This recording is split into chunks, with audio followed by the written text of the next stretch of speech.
So సూర్య అయితే ఇంకా అసలు చెప్పక్కర్లేదు. దట్ లైవ్లీ ఉప్పెన లాగా అనిపిస్తారు అలా స్క్రీన్ పైకి రాగానే. That expressive and intense.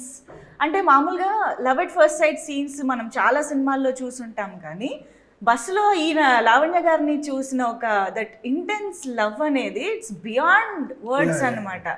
అసలు ఆ ఎక్స్ప్రెషన్ మీకు హను గారు ఎలా కన్వే చేశారు అండ్ దాన్ని మీరు ఎలాగ చేశారు అనేది నాకు తెలుసు. ఆఫీస్ దగ్గర ఒక ట్రాన్స్ఫార్మర్ ఉంది, గేట్ బయట రాగానే ఒక పెద్ద ఎలక్ట్రిక్ ట్రాన్స్ఫార్మర్ అనమాట. అక్కడ బోర్డు ఉంది, లైక్ ఆల్మోస్ట్ 11,000 volts కరెంట్ అని. అమ్మాయిని చూస్తే 11,000 volts కరెంట్ కొట్టాలన్నారు. ఎలా కొడుతుంది, ఏం చేయాలి తెలియదు. పిచ్చోళ్ళ బస్సులు తిరిగా, అక్కడ వర్కౌట్ అవ్వలేదు, తెలీదు. ద వే హీ ఎక్స్ప్లెయిన్డ్ ఆ క్యారెక్టర్ని, లైక్ ఆ సీన్ని. ఇప్పుడు ఆ ట్రాన్స్ఫార్మర్ పేలితే ఫైరే వస్తుంది, అది డిస్ట్రక్షన్ మోడే కదా, దానికి రివర్స్లో అది లవ్లో చూడాలి. చాలా పిచ్చి పిచ్చిగా అన్ని రకాలుగా ఆలోచించా, తెలీదు చూద్దాం షూట్లో అనుకున్నా. దానికి ముందు షాట్ వచ్చేసి ఒక మెట్ల దగ్గర నుంచి పరిగెడుతూ వచ్చి ఒక రన్నింగ్ బస్ని ఎక్కాలి. సో లక్కీగా నాకేం చేశారంటే వీళ్ళు సుధీర్ ఫస్ట్ మనకు బాగా క్లోజ్ ఫ్రెండ్, మాకు ఈపీ ప్లస్ ప్రొడ్యూసర్గా తను ఫస్ట్ ఎప్పుడైతే నాకు పరిచయం అయ్యారో ఒక షూ కొనిచ్చారు, నైక్ షూస్.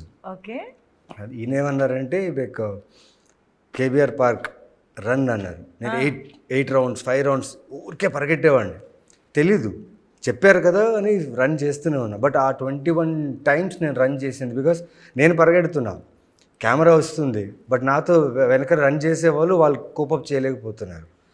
సో ఇంత కేయాస్లో టక్ అని చెప్పి బస్లో నెక్స్ట్ షాట్ అదని చెప్పారు.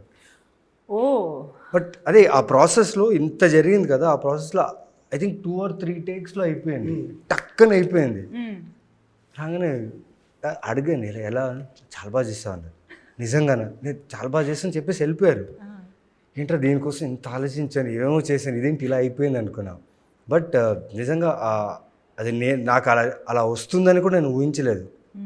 ఆ మూమెంట్లో అలా వచ్చింది. అండ్ ఆ షాట్ గురించి చాలామంది అప్రిషియేట్ చేశారు వర్క్ గురించి. అండ్